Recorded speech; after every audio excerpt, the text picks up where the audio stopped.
Andy, good to have you with us tonight. So it seems like there's a couple of narratives that are coming out of this story in Seattle, and you saw how calm and relaxed Governor Inslee was about the whole thing. This is a quote from Forbes. It says, protesters have claimed a 6-block area of Seattle's Capitol Hill, allowing individuals to enjoy movie screenings, poetry performances, free food, medical supplies, and more in a makeshift camping area that serves as a prolonged demonstration against police brutality. Is that what your reporters saw on the ground there?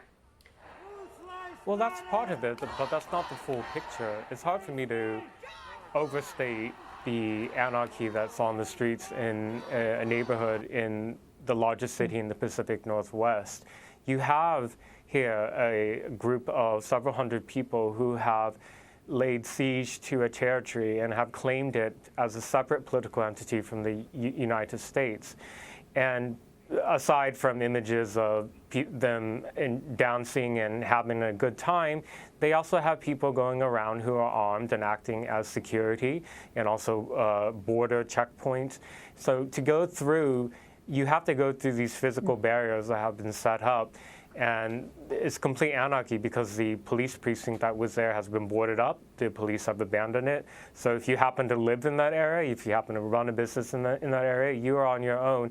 And according to what Seattle police said at a press conference yesterday, they made aware that some businesses are being possibly extorted for money inside there.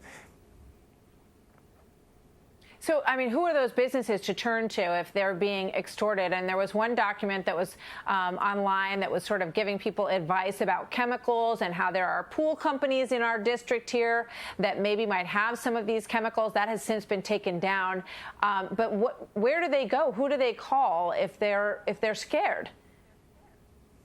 Well, they're supposed to be calling the Seattle police, but Seattle police are staying away. Probably from pressure from politicians and local leaders who have expressed verbal support for this autonomous zone. I think you mentioned the chemicals posting that was posted on Reddit in a forum that was set up in support of this so-called autonomous zone, and it's more insidious than that. It was people giving directions on how to make chemical weapons based on what can be found around the area. So you have people who have the intent of potentially harming people who want to restore some type of order there, and you have comrades who are coming armed with rifles and handguns. So you had some of your folks spoke with Raz Simone, and in the video that we showed, and I watched the whole thing earlier, he's definitely trying to sort of de-escalate the situation. He says there are different groups here, where there are different leaders who are here in this area, and we're all sort of sorting things out, and it's all just about community and figuring out how we're going to move forward and how we're going to maintain this place over the next however long they're going to be there. What did you make of his tone in that interview? Well, from other live streams and videos that have been coming out since Monday night when this entity was established, this person has kind of made himself somewhat of an unofficial leader, going around with the bullhorn, strapped with a long rifle on his body.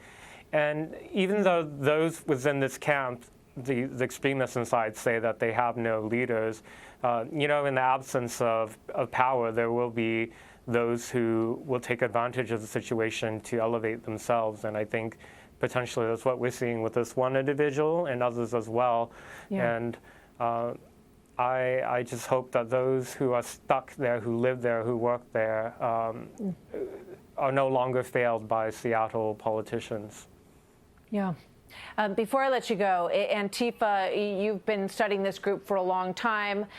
You claim that you were attacked by them. We have shown that video and spoken to you about that on this program. Why do you feel strongly that they're some of the leadership of this group? Well, you can look at the messaging that is in the graffiti that's written all around. They are using the Antifa slogans. And then on top of that, you look at all the social media accounts that are amplifying this autonomous zone and calling for other zones to be established in other American cities. They're coming from Antifa accounts. They're not hiding it. It's in plain sight. It's in front of us. And I think those who are trying to obscure this reality are doing it for political reasons. Yeah. Andy, thank you very much. Good to have you with us tonight, and good to see the reporting from your group on this incredible development that we're watching in Seattle, and that we have concerns about could spread to other places as well. Andy Ngo, thank you very much.